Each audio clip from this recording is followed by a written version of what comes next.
Indigo airline पिछले एक हफ्ते से लगातार फ्लाइट रद्द करने को लेकर बड़ी मुश्किल में रही है, लेकिन अब धीरे धीरे स्थिति सुधरती हुई नजर आ रही है। कंपनी की अधिकतर उड़ानें अब दोबारा आसमान में उड़ रही हैं। फिर भी इंडिगो ने लगातार 8वें दिन भी 100 से ज्यादा उड़ानें रद्द करने का फैसला किया है। कंपनी की वेबसाइट के अनुसार 9 दिसंबर को भी अलग अलग एयरपोर्ट से 100 से ज्यादा फ्लाइट कैंसिल की गई है। इनमें चेन्नई, बेंगलुरु और तिरुवनंतपुरम जैसे बड़े शहरों की उड़ानें शामिल हैं। लगातार हो रहे कैंसिलेशन को लेकर सरकार भी अब गंभीर हो गई है। पिछले 7 दिनों में इंडिगो 4500 से ज्यादा उड़ानें रद्द कर चुकी है, जिससे लाखों यात्रियों की यात्रा प्रभावित हुई है।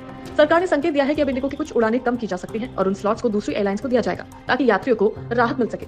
दक्षिण भारत के कई एयरपोर्ट्स पर स्थिति सबसे ज्यादा खराब रही। केरल के तिरुवनंतपुरम में आज कई उड़ानें कैंसिल की गई। तमिलनाडु में 41 फ्लाइट्स को रद्द किया गया। बेंगलुरु एयरपोर्ट पर तो हालात और ज्यादा मुश्किल है। यहाँ इंडिगो ने 48 आने वाली और 63 उड़ान भरने वाली फ्लाइट्स रद्द कर दी। यात्रियों को एयरपोर्ट पर घंटों इंतजार करना पड़ा। कई को आखिरी समय पर फ्लाइट कैंसिलेशन का संदेश मिला और बहुतों को वैकल्पिक बुकिंग न मिलने की वजह से अपनी यात्रा रद्द करनी पड़ी। इस स्थिति के बाद केंद्रीय नागरिक उड्डयन मंत्री राम मोहन नायडू ने संसद में सख्त रुख दिखाया। उन्होंने साफ कहा कि इंडिगो की लापरवाही की जांच शुरू कर दी गई है और सरकार इस मामले में ऐसी सख्त कार्रवाई करेगी जो भविष्य में बाकी एयरलाइंस के लिए भी एक उदाहरण बनेगी। नायडू ने यह भी कहा कि भारत जैसे बड़े देश को कम से कम 5 बड़ी एयरलाइंस की जरूरत है और नई एयरलाइंस को शुरू करने का ये सही समय है।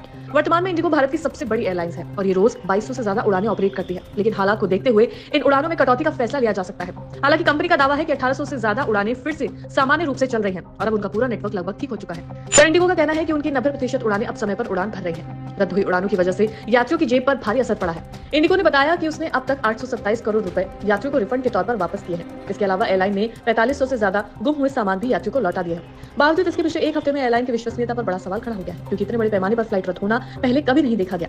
सरकार इस मुद्दे को हल्के में लेने के मूड में बिल्कुल नहीं है। यात्रियों को हो रही भारी परेशानी को देखते हुए नागरिक उड्डयन मंत्रालय ने कहा, मंत्रालय ने अपने कई वरिष्ठ अधिकारियों, डिप्टी सेक्रेटरी, डायरेक्टर और ज्वाइंट सेक्रेटरी को आदेश दिया है कि वो देश के बड़े एयरपोर्ट्स पर जाकर खुद हालात की जांच करें। ये अधिकारी मुंबई, बेंगलुरु, हैदराबाद, कोलकाता, चेन्नई, अहमदाबाद, पुणे, गुवाहाटी, गोवा, तिरुवनंतपुरम जैसे अहम शहरों के एयरपोर्ट्स का दौरा करेंगे। इस दौरे का उद्देश्य ये समझना है कि यात्रियों को जमीन पर किस तरह की परेशानियों का सामना करना पड़ रहा है।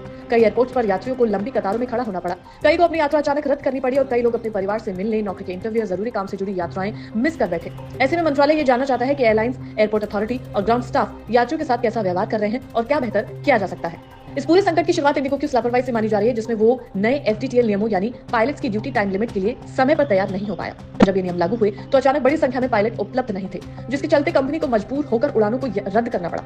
एक्सपर्ट्स का कहना है कि एयरलाइंस को पहले से योजना बनानी चाहिए थी, लेकिन तैयारी नहीं होने की वजह से यात्रियों को इसका खामियाजा भुगतना पड़ रहा है। कुल मिलाकर इंडिगो का ये संकट भारत के एविएशन सेक्टर के लिए एक बड़ी चिंता का विषय बन चुका है। ये साफ हो गया है कि एयरलाइन चाहे कितनी भी बड़ी क्यों ना हो, अगर उसके पास सही प्लानिंग और संसाधन नहीं होते तो ऐसा खामियाजा लोगों को भुगतना पड़ सकता है। अब सबकी नजर इस बात पर है कि सरकार इस मामले में क्या कार्रवाई करती है और क्या इंडिगो अपनी सेवाओं को पहले जैसी विश्वसनीयता के साथ वापस पटरी पर ला पाती है या नहीं।